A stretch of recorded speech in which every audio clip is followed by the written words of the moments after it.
தாவேக ஆட்சி புதுமையான ஆட்சி இல்லை, புஷ்பா பட பாணியில் நடைபெறும் ஆட்சி என எதிர்க்கட்சித் தலைவர் உதயநிதி ஸ்டாலின் குற்றம் சாட்டியுள்ளார்.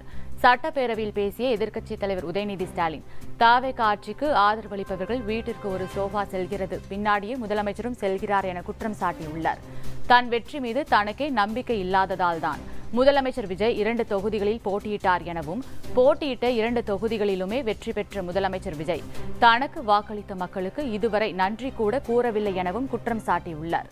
தாவேக புதுமையான ஆட்சி இல்லை, புஷ்பா பட பாணியில் நடைபெறும் ஆட்சி எனவும், முதலமைச்சர் விஜய் இன்ஸ்டாகிராம் ரீல்ஸ் ஆட்சியாக மட்டுமில்லாமல் ரியல் ஆட்சி நடத்த வேண்டும் எனவும் உதயநிதி கேட்டுக் கொண்டுள்ளார்.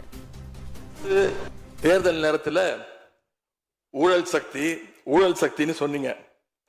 ஆனா இன்னைக்கு சோசியல் மீடியால மக்கள் உங்களை பார்த்து கேள்வி கேட்க ஆரம்பிச்சிட்டாங்க.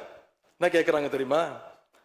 அந்த ஊழல் சக்தியோடு சேர்ந்து இருக்கக்கூடிய ஆளுங்கட்சிய இப்ப என்ன சக்தின்னு கூப்பிட போறாங்க. கிளீன் கவர்மெண்ட் சொன்னாங்க. இதுதான் உங்க கிளீன் கவர்மெண்டுடைய லட்சணமானு மக்கள் கேட்க ஆரம்பிச்சிட்டாங்க.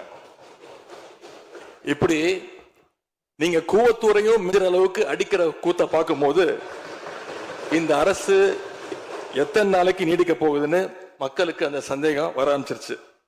மாண்புமிகு முதலமைச்சர் அவர்கள் பதவியேற்றதும் தன்னுடைய முதல் உரையில அவகாசம் வேணும்னு கேட்டீங்க. நிச்சயம் அவகாசம் எடுத்துக்கோங்க.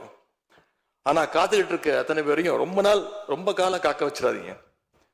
அது மட்டும் இல்ல, தேர்தலுக்கு முன்னாடி பல கவர்ச்சியான வாக்குறுதிகளையும் நீங்க கொடுத்திருக்கிறீங்க. மக்கள் அதுவும் ஞாபகம் வச்சிருக்கிறாங்க.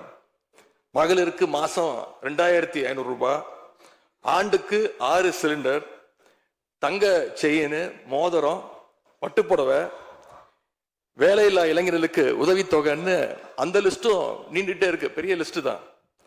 அதுல ஒரு சில வாக்குறுதிகளாவது முதல் கையெழுத்துல நீங்க நிறைவேற்றுவீங்கன்னு மக்கள் எதிர்பார்த்தாங்க.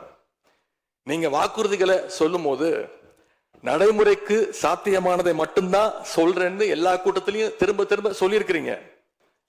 எனவே அதை விரைந்து செஞ்சு காட்டுங்க.